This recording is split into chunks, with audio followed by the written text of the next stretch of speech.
Hablamos ahora de meningitis. Un caso, por lo menos, se dio en Villa Gobernador Galvez. Se trata de una chiquita de 5 años y, por supuesto, hay alarma porque se trata de meningitis bacteriana, que es la más peligrosa. Estamos con el doctor Julio Befani de Epidemiología del Ministerio de Salud. Gracias por venir, doctor. No, al contrario. Doctor, ¿cómo se actúa en estos casos? Digo, ¿cuáles son las prevenciones que se toman? Y si es normal que aparezcan por esta época, si es estacional algún caso de meningitis. Nosotros no llamamos normales, sino que llamamos habituales. Tenemos casos habituales durante todo el año. El problema es cuando suben los números habituales, que ahí entramos en un estado de alerta. Estos casos de meningitis están dentro de los casos habituales, fueron en dos lugares distintos, no están conectados uno con otro, o sea que no hay ningún inconveniente. Y se dio uno en Villa Gobernador Galvez y otro en Rosario. ¿Cómo se actúa? Fundamentalmente lo que pedimos nosotros es la información inmediata de los docentes o de los padres a epidemiología. ¿Por qué? Porque hay que tomar algunas medidas con los contactos de acuerdo a si el caso es una meningitis bacteriana o una meningitis viral. Y dentro de las bacterianas, porque no todas las meningitis están producidas por los mismos gérmenes. ¿Cuál es contagiosa, doctor? Todas. Pero muchas más que otras, o más peligrosa, digamos, no contagiosa, porque la transmisión es por las gotas de flush o digamos las gotas de saliva, para que se entienda, o por el contacto. Los virus pueden ser por ano, mano, boca, o sea, no lavarse las manos, y la otra es por vía respiratoria. Claro. Entonces, cuando está la meningococo, que es la que más miedo nos da, lo que se hace es una profilaxis, que se le da un antibiótico a los familiares, contacto directo, papá, mamá, todos los que viven en la misma casa, y a los chicos del mismo salón. Claro, en el caso de los chicos es particularmente peligroso porque comparten chupetines, comparten gaseosas. Por eso los padres en este momento, sobre todo los padres de los chicos que concurren a la escuela de Villa Gobernador Galvez donde iba la nena, pueden estar preocupados. ¿Cuáles son los síntomas a tener en cuenta? Porque se sabe que en este caso, en el caso de la nena, afortunadamente se actuó a tiempo, fue tomado rápidamente, porque es muy peligrosa. Cabe aclarar que los dos casos, dentro de las 24 horas de comenzado los síntomas, ya se hizo la quimioprofilaxis en el contacto. Bien. ¿Por qué? Porque actuamos en forma rápida. Los síntomas ¿Pero se contagia cuando aparecen los síntomas o se contagia antes? No. Por eso se tiene que hacer dentro de las 24 horas de comenzado los síntomas de la meningitis. ¿Por qué? Porque el contagio se produce antes de la aparición de los síntomas.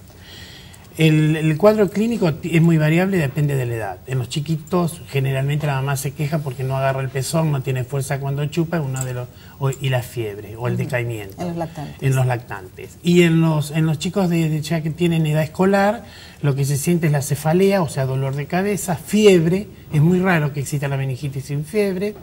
Como dije, fiebre, dolor de cabeza, vómitos y un decaimiento generalizado. Eso es fundamental. Puede ser confundido, digo, hay que estar atento, puede ser confundido con un estado gripal o algo de eso, ¿no? Indudable. Eso es lo que se llama en medicina diagnóstico diferencial. Claro. El médico tiene que estar pensando siempre en este tipo de patología en chicos, y más si en el grado o en el salón se ha producido un caso. Claro. Sobre todo, pero acá la diferencia básica, se me ocurre, debe ser que no tiene mucosidad, por ejemplo, el chico con meningitis, o puede tenerla. Y lo que sucede es que generalmente tiene previa a la meningitis un cuadro respiratorio.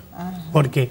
Porque las bacterias modificarían la parte respiratoria para que después actuaran otras bacterias.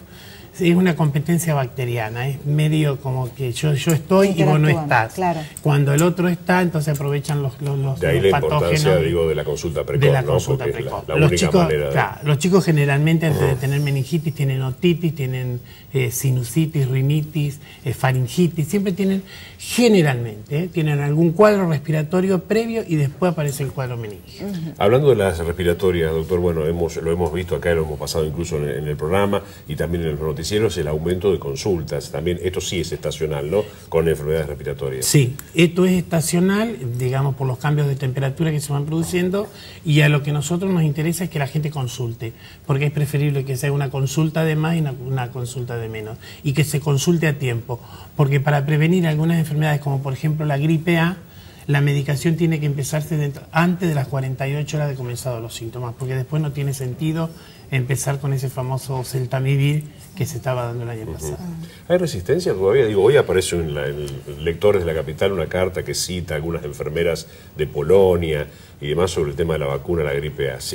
¿Notan ustedes que todavía hay resistencia? Sí, hay resistencia y yo creo que la resistencia se debe a la desinformación, fundamentalmente. ¿Por qué? Porque ustedes no sé si se acuerdan que cuando se estaba haciendo la vacuna a las mujeres en edad fértil con la rubiola salieron mail donde decían que se iban a esterilizar a las mujeres que no se colocaran la vacuna, y hay un grupo, no sé si llamarlo una orden religiosa, pero un grupo de gente de una religión que no vacunó a sus hijos contra la polio, y hubo un brote de poliomielitis, no en Argentina, claro, en otros lugares del mundo, porque están en contra de las vacunas.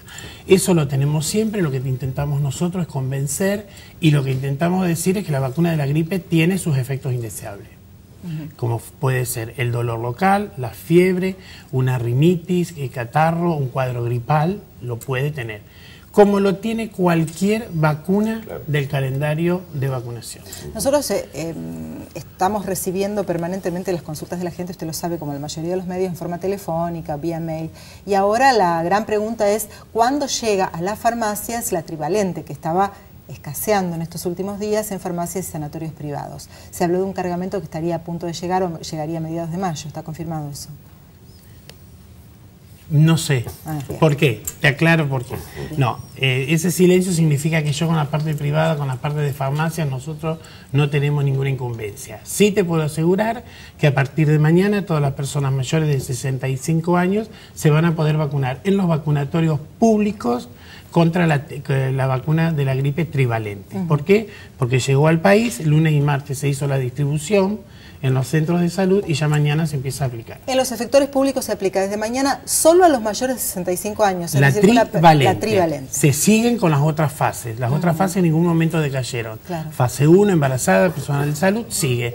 El resto, los chicos que tienen, digamos, de 5 a 64, que tengan algún inconveniente, esa gente inconveniente, alguna comorbilidad o patología de base, como puede ser diabético, insuficiente cardíacos, insuficientes renales, eso se los vacuna, se los continúa vacunando.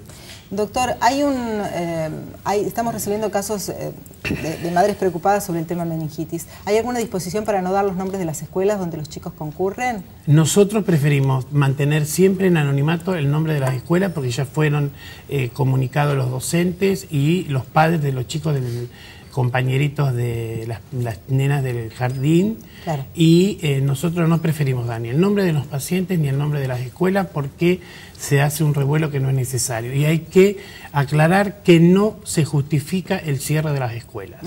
Para que no cunda el pánico, como se dice.